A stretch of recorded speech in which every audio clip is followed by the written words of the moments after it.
তো hi friends, আমি ঋতু চলে এলাম তোমাদের সাথে প্রতিদিনই আমার ডেলি ব্লগ নিয়ে। তো আজকের সকাল থেকে শুরু করলাম। সকালে টিফিন আজকে পরোটা আর আলু ভাজা। তো আমার ভিডিওতে সবাইকে স্বাগত। সবাই কেমন আছো? আশা করি সবাই ভালো আছো। তো দেখো, মেয়েদের তো সংসারের কাজের শেষ নেই।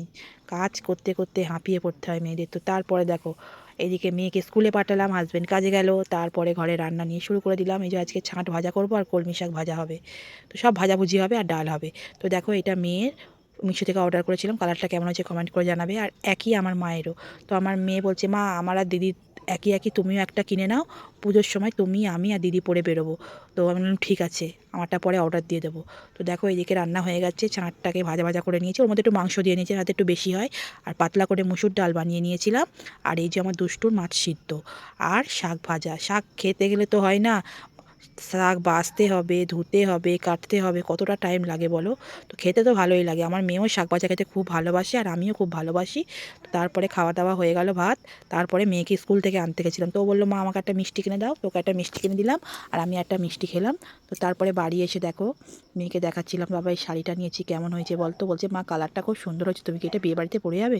আমি বলছি, না না, আজকে এখন আর বিয়ে বাড়িতে পরবো না, কারণ আমার ফলস পিকো লাগানো হয়নি, তো ওই জন্য কিনে নিলাম, পরে পরবো কোন। তো তারপরে একটু শুয়েছিলাম। তারপরে উঠে জামা কাপড়গুলো তুলতে হবে, মেয়েকে পরতে দিতে হবে। তো কাজের তো আর শেষ নেই। তো জামা কাপড়গুলো পুরো শুকিয়ে গেছিলো, যা রোদ দিয়েছিলো জামা কাপড়গুলো এমনিতেই শুকিয়ে গেছিলো। তো ওই জন্য শুকিয়ে নিলাম। শুকিয়ে ঘরে তুলে নিয়ে তারপরে হচ্ছে কি, একটু কুল খেতে বসবো। কুল শুকিয়ে আর বোতলের মধ্যে দিয়ে রেখেছিলাম, তো ওইটাই খাবো। কারণ বোতলের মধ্যে দিয়ে রাখলে কি হয়, টকটা কমে যায়, ওই জন্য। তো মা এতটা পরিমাণ লঙ্কার গুঁড়ো দিয়ে দিয়েছিলো, দেখো কার কার জিভে জল আসছে আমার কুলটা দেখে। তো খুব টেস্ট লাগছিলো, ঝালও লাগছিলো, ওদিকে টেস্টও লাগছিলো। এর রোদে বসে টক খাওয়ার মজাটাই তো আলাদা বলো। তো খেতে খুবই ভালো লাগছিলো। তারপর ওইদিকে মেয়েকে বললাম, তুই রেডি হ, তোকে পড়তে দিয়ে আসতে যাবো। ওকে বললাম, তোর বাবা আছে, তোর বাবা দিয়ে আসবে। তখন বলছে, না মা তুমি সাইকেলে করে আমাকে দিয়ে আসবে। আমি বলছি, আমার কষ্ট হয় বাবা। ওই দেখো কি খুশি দেখো। আর আমি মাথায় ওড়না দিয়ে এনেছি, আমার হাওয়া লাগলে না খুব মাথা ব্যথা করে, ওই জন্য। তো ও খুব খুশি, ও আমাকে চেপে ধরে আছে। আমি চেপে ধর, কিন্তু ভিডিও করছিস কর, চেপে ধর। তো তারপর দেখো, বাবাকেও নিয়ে গেছে সাথে। বললাম বাবার বাইকে করেই চলে যায়, কিন্তু না, তুমিও চলো, বাবাও চলো। বাবা তোমার আমাদের পেছন পেছন আসবে। তো দেখো না, হাসি দেখো না কতটা। তো তারপরে মেয়েকে পড়তে দিয়ে এসে তারপরে সিঙ্গাড়া নিয়ে এসেছিলো মা, চাটনি দিয়ে সিঙ্গাড়া একটা খেয়ে নিলাম। খেতেও ভয় লাগে, কারণ সিঙ্গাড়া খেলে একটু গ্যাসের প্রবলেম হয়ে যায়। সবারই বেশিরভাগই সবাই বলে সিঙ্গাড়া খেলে গ্যাসের প্রবলেম হয়। তো তাও মাঝে মধ্যে একটু ঠিক আছে। তো তারপরে দেখো, রাতের ডিনার নিয়ে চলে এলাম। আজকের বানাবো হচ্ছে তড়কা, ডিম দিয়ে তড়কা বানাবো। তড়কা রুটি খেতে কার কার ভালো লাগে?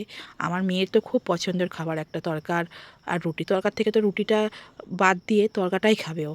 তো বললো, মা আগে কিন্তু তুমি হয়ে গেলে আমাকে আগে তড়কাটা এক বাটি দেবে, আমি শুধু শুধু খাবো। আলাম ঠিক আছে, ঝালটা কম দিলে, হাতে লঙ্কাগুলো একটু চিড়ে দিয়েছি যাতে ঝালটা কম লাগে। আর দোকানের তরকার থেকে বাড়িতে ফ্রেশ তড়কা বানিয়ে খাও, ওটাই ভালো। দোকানের তড়কাটা অতটা টেস্ট হয় না, আগের দিনের থাকে। ওই জন্য আমি বেশিরভাগ বাড়িতেই বানাই। তো দেখো, যখন পারি না তখন ঘরেতে বানিয়ে নিই। তো তারপর তড়কা মশলা দিয়ে নিচ্ছিলাম। আর ধনেপাতা দিলে তো স্মেলটাই আলাদা হয়ে যায়, ধনেপাতার গন্ধেই তো সব কিছু স্বাদটাই পাল্টে যায় বলো। তো কার কার ইচ্ছে করছে তড়কা খেতে, আমার তড়কা দেখে তো চলে আসে আমার বাড়িতে। তারপরে নামানোর আগে একটু চিনি দিয়ে নেবো। চিনি দিলে কী হয় বলো তো, স্বাদটাই চেঞ্জ হয়ে যায়। তো কালারটা কেমন হয়েছে তোমরা কমেন্ট করে জানাবে। আর এদিকে তড়কা রুটি রেডি দেখো। তো ভিডিওটা কেমন লাগলো জানিও, ভালো লাগলে লাইক কমেন্ট শেয়ার করে সাবস্ক্রাইব করে দিও। টাটা, আবার পরের ভিডিও নিয়ে আসবো।